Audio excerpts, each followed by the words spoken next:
Assalamualaikum warahmatullahi wabarakatuh.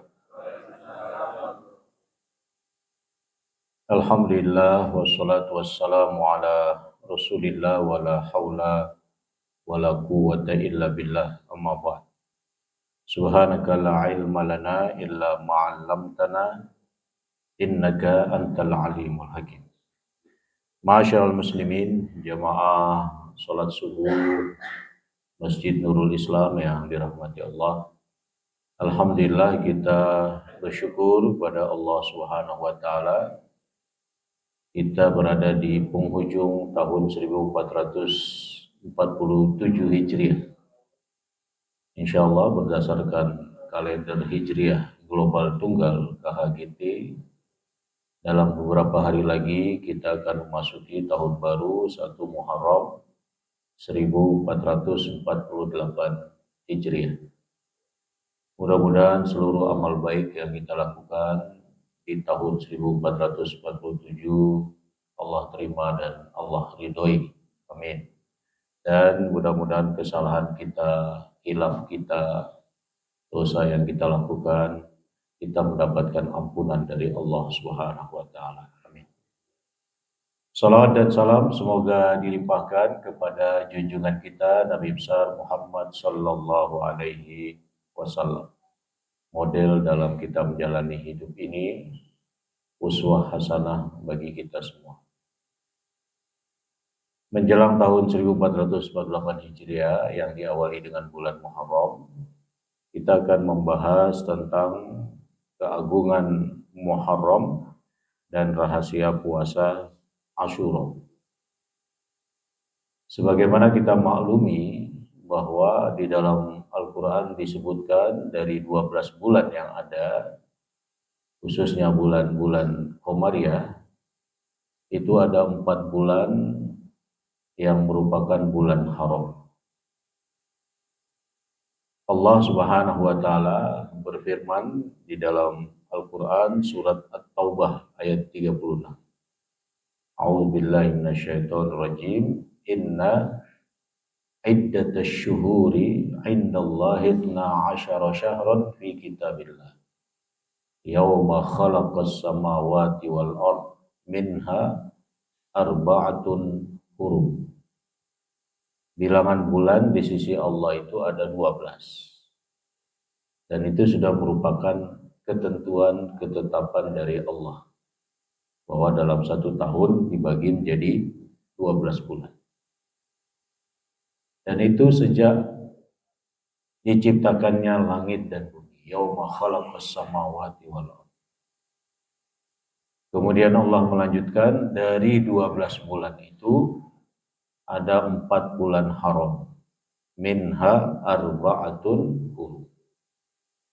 Di dalam Al-Quran, dalam ayat ini tidak disebutkan bulan apa saja yang merupakan bulan haram. Nabi kemudian menjelaskannya secara terperinci 4 bulan haram. Itulah diantara fungsi hadis, menjelaskan apa yang masih bersifat global di dalam Al-Quran sehingga disebutkan rinciannya dalam hadis-hadis Rasulullah. Tata cara sholat tidak disebutkan dalam Al-Quran, hanya disebutkan rukunya, hanya disebutkan sujudnya, tetapi tidak ada bagaimana cara ruku, bagaimana cara sujud. Maka Nabi kemudian merinci tata cara itu, sehingga tidak boleh kita kemudian hanya berdasarkan Al-Quran. Kan sholat itu untuk mengingat Allah. Wa aqimis sholata li zikri, dan dirikanlah sholat untuk mengingat. Karena tidak ada tata cara bagaimana mendirikan sholat dalam Al-Quran, akhirnya dia cuma ingat Allah aja sudah termasuk sholat. Ini sudah tentu pemahaman yang sangat keliru, bahwa fondasi utama berislam itu tidak hanya Al-Quran, tapi ada hadis sebagai penjelasan. Karena itu dalam hadisnya Nabi menyebutkan 4 bulan itu salah satu mutawaliyah, 3 bulannya berturut-turut. bulan Zulqa'dah sebagai bulan ke-11, bulan Zulhijjah sebagai bulan ke-12, dan bulan pertama bulan Muharram sebagai bulan ke-1. Jadi 11, 12, 1. Kemudian yang keempat kata Nabi wa Rajab, dan bulan Rajab, madarul ladzi baina Jumadai wa Sya'ban. Nabi menyebutkan posisi bulan Rajab ini berada di dua bulan Jumadil, ada Jumadil Ula, ada Jumadil Saniyah atau Jumadil Akhir, ya. Kemudian Sya'ban. Di tengahnya ada Rajab sebagai bulan ke-7. Jumadil Ula itu bulan ke-5, kemudian Jumadil Akhir atau Jumadil Tsani itu bulan ke-6.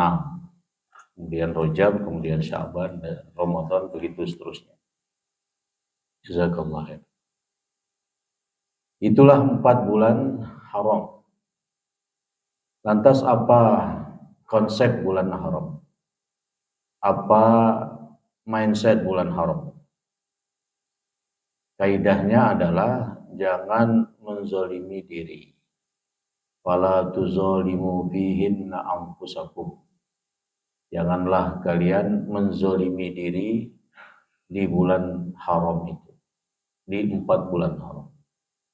Maksudnya bahwa menzalimi diri itu di seluruh bulan, tidak hanya bulan haram itu terlarang.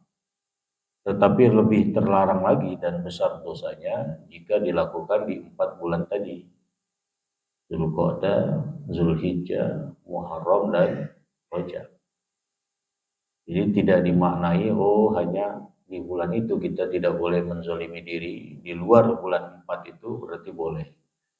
Ya, karena tidak termasuk bulan haram. Tidak begitu pemahamannya. Jadi di seluruh bulan pada dasarnya Allah melarang menzalimi diri. Tapi lebih terlarang lagi kalau dilakukan di bulan haram. Itu penjelasan para ulama tentang maksud dari janganlah kalian menzalimi diri di dalam surat At-Taubah ayat 36. Jadi konsepnya pahala dilipat gandakan, dosa diperberat. Ibnu Abbas menjelaskan bahwa amal soleh di bulan-bulan ini, bulan 4, memiliki nilai ganjaran dan pahala yang jauh lebih besar di sisi Allah.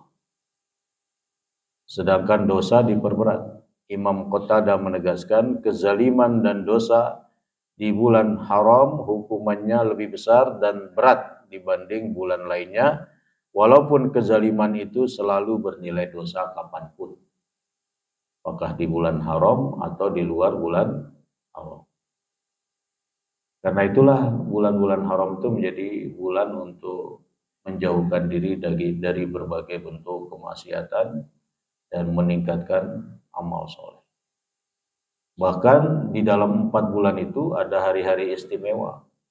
Misalnya 10 hari pertama Zulhijjah, hari Arafah, hari Tasyrik, hari Asyura. Ya. Jadi 4 bulan itu sendiri ada keistimewaannya sebagai bulan haram. Di samping itu secara khusus hari-hari tertentu di 4 bulan itu merupakan hari yang istimewa untuk meningkatkan amal soleh.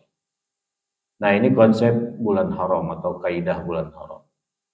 Berdasarkan ayat fala tuzalimu fihinna anfusakum. Janganlah kalian menzalimi diri di 4 bulan itu dengan pengertian bahwa dosanya lebih berat dibanding di selain 4 bulan. Nah, apa kemudian amal soleh yang dianjurkan di bulan Muharram?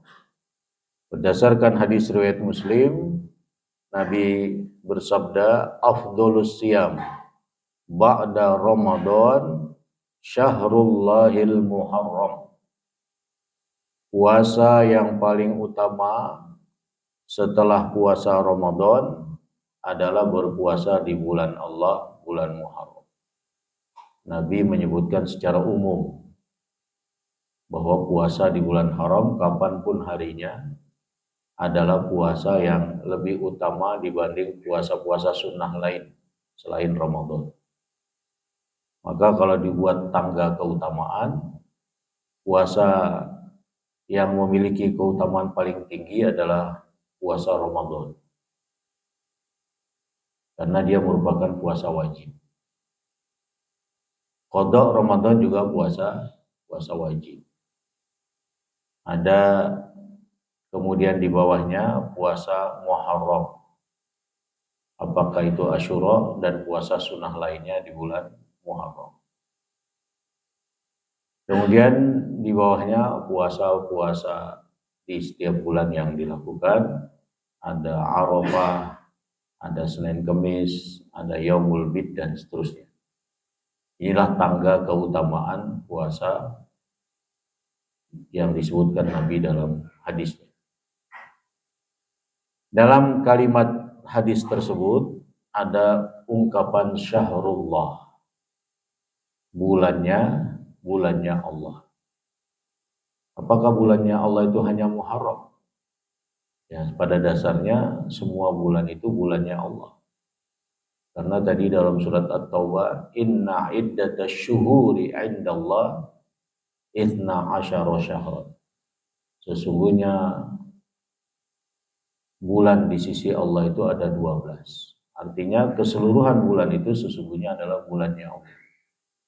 Tetapi dalam hadis-hadis Nabi tidak pernah disebutkan bahwa Rabiul Awal bulannya Allah, bahwa Rajab bulannya Allah, bahwa Ramadan bulannya Allah. Satu-satunya yang Nabi sebut sebagai syahrullah hanyalah Muharram. Nah, setiap sesuatu yang disandarkan pada lafaz Allah, lafzul jalalah, itu memiliki nilai keistimewaan dibanding yang sama dengannya. Misalnya ada naqatullah, ontanya Allah. Ada onta juga merupakan ontanya Allah, tapi tidak memiliki keistimewaan dibanding onta yang disebut sebagai naqatullah. Naqatullah, onta betinanya Allah itu adalah mukjizatnya Nabi Soleh. Ketika kaum Tsamud itu tidak percaya atau mendustakan Nabi Soleh sebagai utusan Allah, mereka memberikan challenge kepada Nabi Soleh. Kalau ente benar Nabi, coba keluarkan onta dari batu. Ya, mereka memang akrab dengan batu, karena dari batu itu mereka memahat menjadi rumah, menjadi tempat tinggal. Mereka memecah batu-batu besar itu karena mereka manusia raksasa. Di samping ada kaum Ad sebelumnya yang diutus kepada mereka Nabi Hud. Muncul setelah itu kaum Tsamud yang sama-sama raksasa. Menurut prediksi para ahli sejarah, tingginya sekitar 6 meter. Jadi kalau masuk Nurul Islam ini harus nunduk dulu. Atau mungkin pintunya kurang besar. Jadi kalau ada cerita tentang raksasa, dalam Al-Quran juga memang Allah ciptakan manusia raksasa. Sehingga bagi mereka mudah untuk memahat gunung. Bahkan mereka bangga di dalam Al-Quran diabadikan. Man asyaddu minna quwwah. Siapa sih yang lebih kuat di antara selain kami ini? Nggak ada yang kuat. Kami yang paling kuat. Karena mereka makhluk yang besar. Tapi mereka semua wafat ketika disiksa oleh Allah dengan siksaan yang mengerikan. Ada yang disiksa dengan angin selama 7 hari 8 malam. Ada yang disiksa dengan suara yang menggelegar. Dan semua mati, tidak ada keturunannya yang hidup. Kalau ada keturunannya yang hidup, mungkin dia paling tinggi. Nah, kemudian di sini dijelaskan kenapa disebut bulan Allah. Imam An-Nawawi dan Imam Al-Qari menjelaskan bahwa penyandaran kata bulan kepada lafaz Allah adalah bentuk pengagungan atau ta'zim. Sebagai namanya pengagungan onta tadi, naqatullah. Dia merupakan tantangan dari kaum Tsamud agar Nabi Soleh mengeluarkan onta dari dalam batu. Tidak hanya onta, mereka menyebutkan kriterianya, harus onta betina, harus dalam keadaan hamil, dan harus di waktu duha keluarnya. Tantangan yang tidak dimampui oleh manusia, yang hanya dimampui oleh Allah. Tapi Nabi Soleh berdoa dan yakin akan dikabulkan oleh Allah, sehingga dari onta besar itu keluar persis seperti yang mereka minta. Onta betina hamil dan keluar di waktu duha. Namun demikian tidak ada juga yang beriman kepada Nabi Soleh. Bahkan mereka bermusyawarah untuk menyembelih onta tersebut setelah dilarang oleh Nabi Soleh bahwa onta ini jangan disembelih. Bahkan aturan minumnya pun ditetapkan. Sehari sumur itu untuk onta, sehari sumur untuk kaum Tsamud. Tidak boleh dilanggar. Lantas bagaimana mereka minum kalau giliran onta? Ya minum dari susu onta itu. Inilah onta naqatullah mukjizat. Jadi segala sesuatu yang disandarkan kepada Allah, padahal seluruhnya milik Allah, itu menunjukkan keistimewaan. Termasuk bulan Muharram.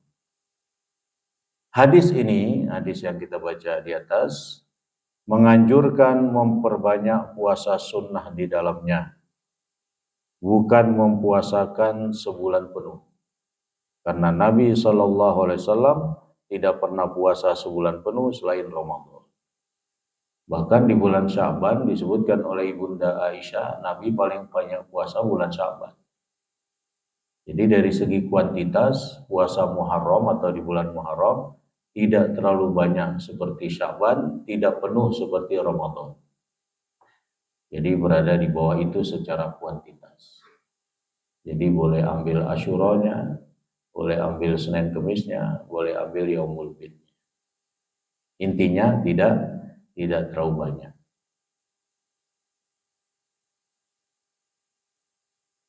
Asyura sebagai hari yang sangat bersejarah karena riwayat-riwayat menyebutkan di hari Asyura para nabi itu diselamatkan oleh Allah, dimenangkan oleh Allah atas orang-orang kafir.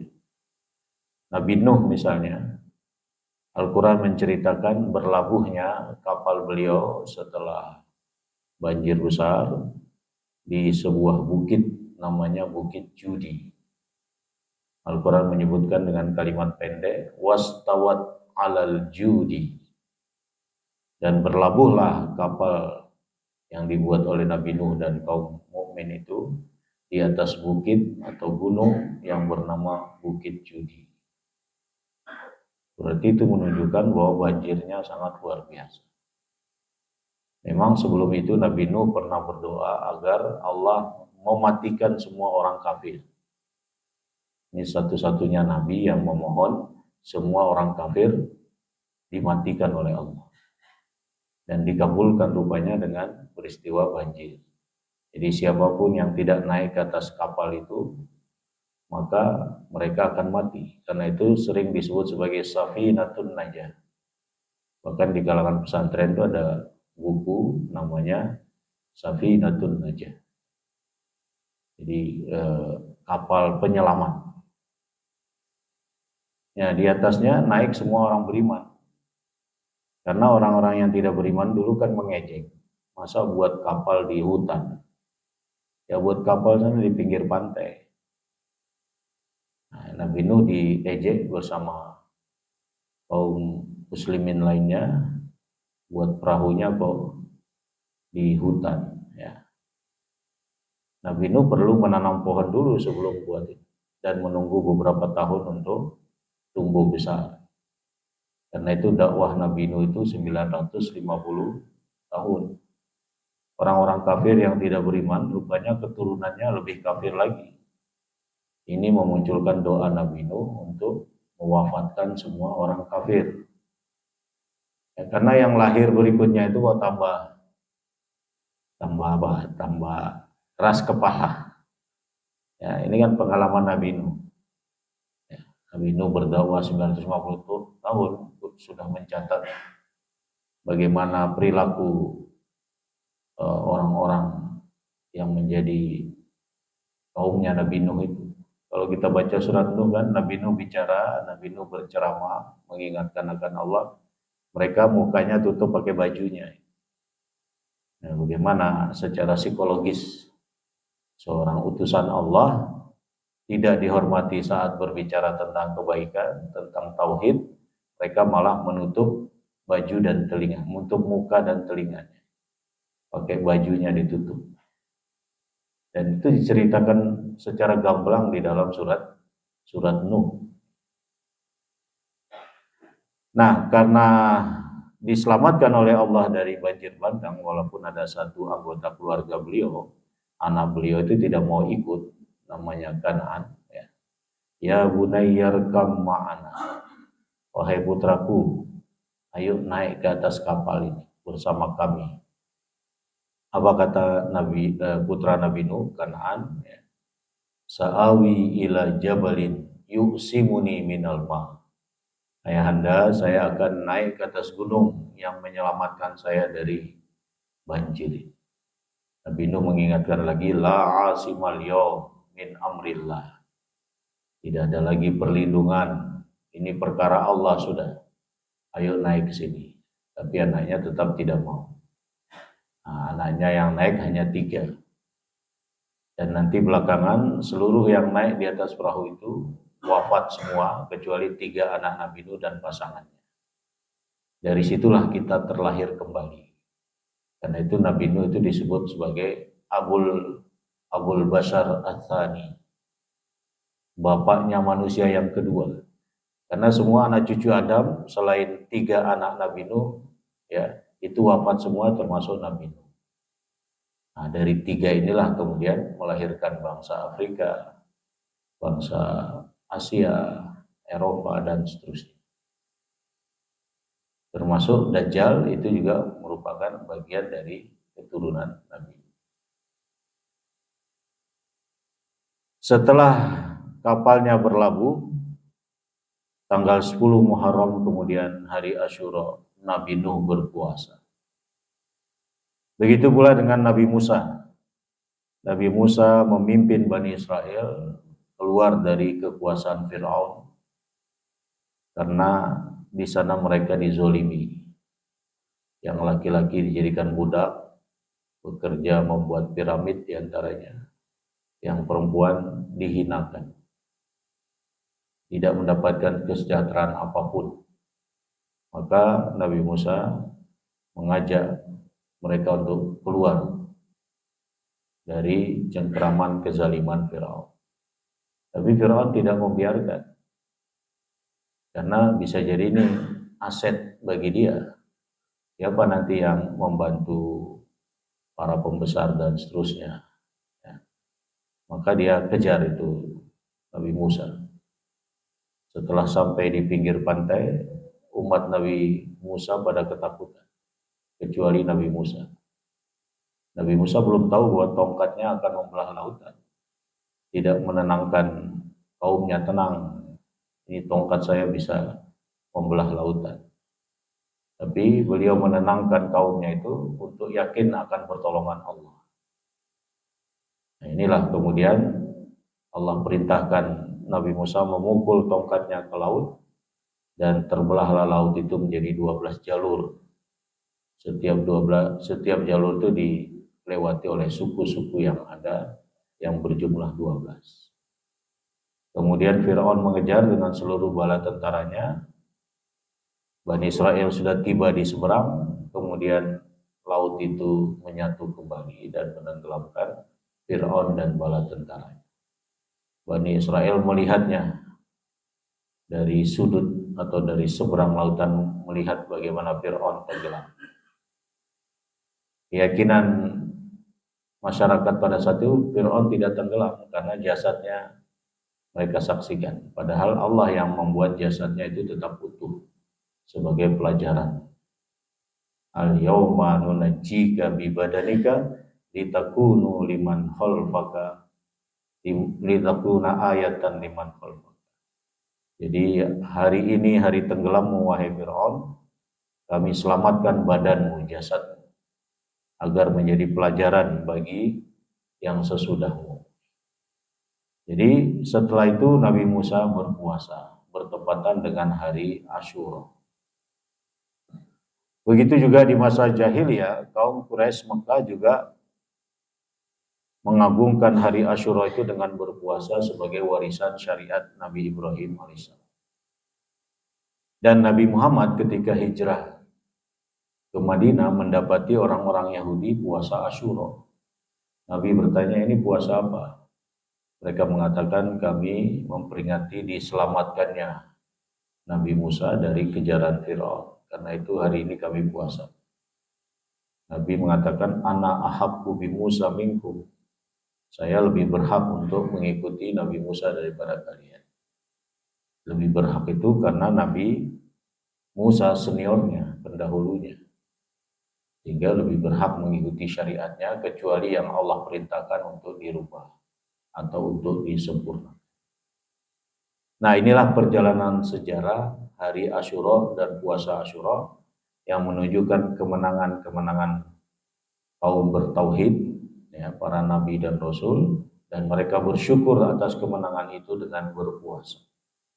Jadi puasa sebagai salah satu sarana mendekatkan diri untuk bersyukur kepada Allah Subhanahu wa taala. Lantas apa keutamaannya? Siyamu yaumi Asyura inni ahtasibu 'ala Allah ayyukaffiras sanah allati qablahu. Puasa hari Asyura tanggal 10 Muharram itu Nabi mengatakan, aku berharap Allah mengampuni dosa setahun yang lalu. Jadi satu hari puasa mendapatkan ampunan dosa setahun yang lalu. Berarti kalau puasa tanggal 10 Muharram, maka dari tanggal 11 Muharram sampai tanggal 9 Muharram itu adalah ampunan atas dosa-dosa kecil, bukan dosa besar semuanya terhapus otomatis, tidak. Tapi kata para ulama itu dosa-dosa kecil. Misalnya Ibnu Taimiyah, Imam Nawawi menjelaskan bahwa puasa Asyura hanya menggugurkan dosa-dosa kecil. Adapun dosa besar mensyaratkan taubat nasuha. Ada mekanisme tertentu untuk melakukan taubat besar, taubat nasuha atas dosa besar. Kalau bulan Zulhijjah kita memperoleh 2 tahun pengampunan dengan puasa Arafah, ya, setahun yang lalu dan setahun yang akan datang.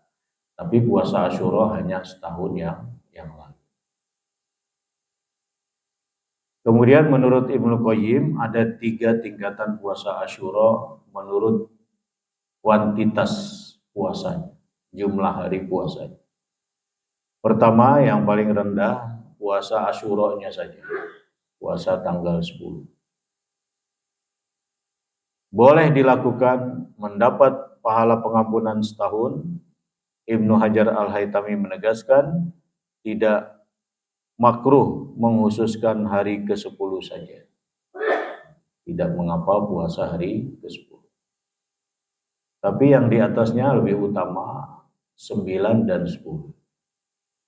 Kenapa 9? Karena Nabi ingin menyelisihi puasanya orang Yahudi pada saat itu yang hanya puasa tanggal 10 Muharram saja. Ketika disampaikan oleh para sahabat bahwa Yahudi Nasrani itu juga puasa Asyura wahai Rasulullah, maka Rasulullah mengatakan lain baki itu ila qawin la asumunatasi.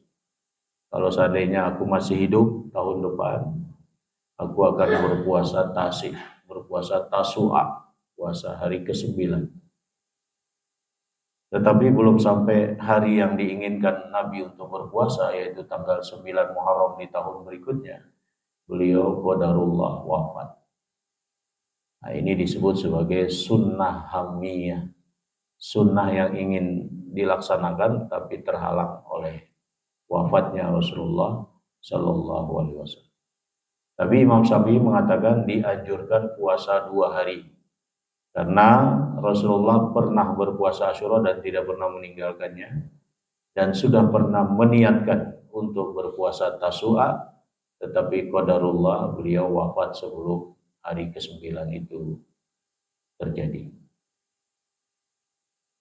Kemudian tanggal 9, 10, dan 11 puasa 3 hari.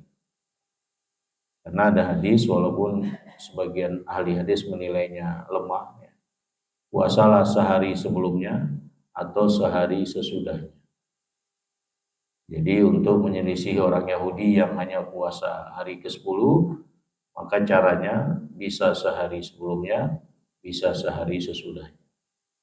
Tapi yang lebih kuat adalah hadis puasa tanggal 9. Maka dari sisi banyaknya puasa, berpuasa 3 hari lebih utama. Berdasarkan anjuran umum tadi bahwa puasa yang lebih utama setelah Ramadan adalah berpuasa di bulan Allah. Tanggal 11 itu termasuk bagian dari bulan Muharram, bagian dari bulannya Allah. Dan dianjurkan banyak berpuasa di bulan tersebut, meskipun Nabi banyak berpuasa di bulan Sya'ban. Nah, hikmah dari puasa yang ke-9, kalau puasa Asyura tadi mendapatkan pengampunan setahun yang lalu, ya, maka dari puasa hari ke-9 ini, ulama menyimpulkan paling tidak 3 hikmah. Yang pertama, menyelisihi ahli kitab Yahudi dan Nasrani yang hanya berpuasa hari ke-10. Tapi apakah mereka konsisten puasa sampai sekarang? Wallahu a'lam. Yang kedua, menyambung hari. Bahwa ada larangan berpuasa menghususkan 1 hari puasa. Misalnya puasa hari Jumat saja, atau puasa hari Sabtu saja. Kalau ingin puasa hari Jumat harus diikuti oleh puasa sehari sebelumnya atau sehari sesudahnya. Jadi tidak boleh menghususkan Jumat sebagai puasa, kecuali bersamaan dengan hari Arafah atau bersamaan dengan hari Asyura. Kemudian sebagai bentuk kehati-hatian, kalau ada kemungkinan salah dalam ru'yatul hilal, dalam pemantauan hilal, visitasi hilalnya itu apakah betul-betul terlihat atau tidak, dengan berpuasa 9, tetap akan memperoleh Asyuranya. Nah, inilah 3 hikmah dari puasa Asyura, puasa Tasu'a. Bolehkah puasa Asyura jika jatuh di hari Jumat atau hari Sabtu? Sudah tentu hukumnya boleh dan sah. Boleh berpuasa Asyura pada hari Jumat atau Sabtu, bahkan jika dilakukan sendirian tanpa digabung dengan hari lain. Kemakruhannya gugur. Alasan fikihnya menurut Imam Tahawi dan Al-Bahuti, larangan puasa Jumat atau Sabtu berlaku jika niatnya mengagungkan hari tersebut. Namun jika puasa dilakukan karena bertepatan dengan hari yang disunahkan, seperti Asyura dan Arafah, maka larangan tersebut tidak berlaku. Sebagian ulama mengatakan makruh puasa 1 hari Jumat atau puasa 1 hari Sabtu.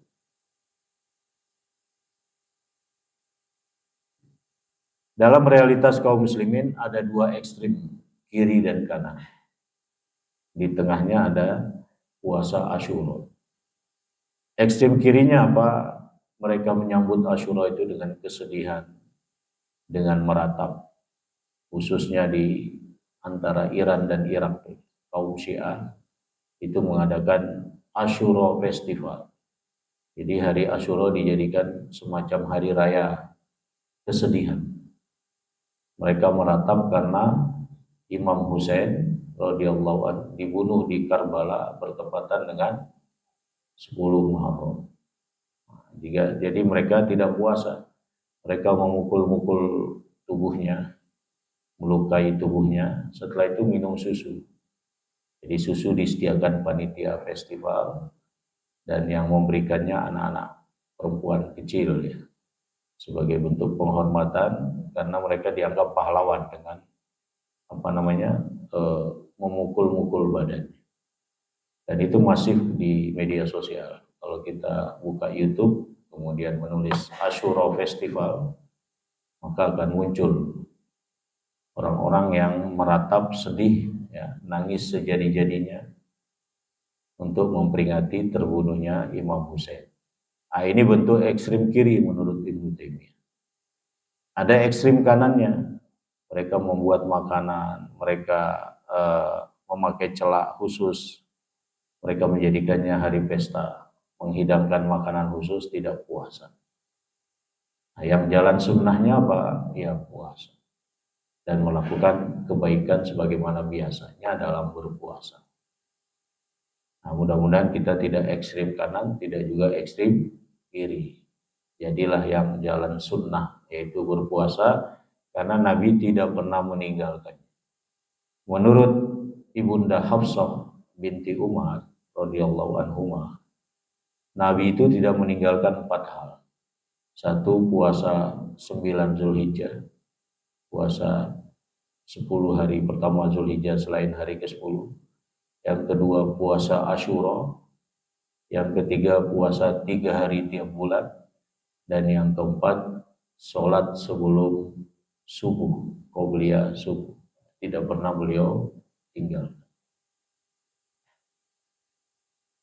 Terakhir, sebagai ringkasan atau kesimpulan, pertama, mindset bulan haram, mari mengagungkan bulan ini, jauhi maksiat karena dosanya dilipat gandakan, perbanyak amal soleh karena pahalanya diperbesar. Yang kedua, perbanyak puasa sunnah, tidak hanya Asyura, ya, tidak hanya Tasu'a, tapi juga puasa Senin Kemis, Yaumul Bid, dan seterusnya.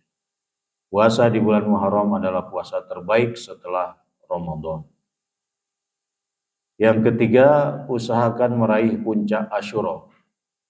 Puasa minimal tanggal 9 dan tanggal 10. Karena Nabi tidak pernah meninggalkan tanggal 10 dan berniat untuk melaksanakan puasa tanggal 9 sebagai upaya menyelisihi orang-orang Yahudi, orang-orang Nasrani yang hanya berpuasa hari ke-10.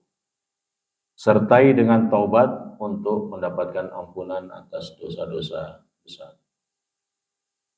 Bapak Ibu para jamaah, itu barangkali penjelasan tentang bulan Muharram dan segala keistimewaan yang ada di dalamnya, serta anjuran yang dianjurkan kepada kita semua untuk melakukannya.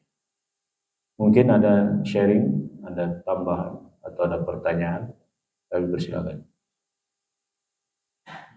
Majlis, subhanakallahumma wa bihamdika, asyhadu an la ilaha illa anta, astaghfiruka wa atubu ilaik. Mudah-mudahan Allah memberikan taufik kepada kita untuk menghidupkan sunnah di bulan Muharram, sehingga kita termasuk yang memperoleh kebaikan. Allahumma amin.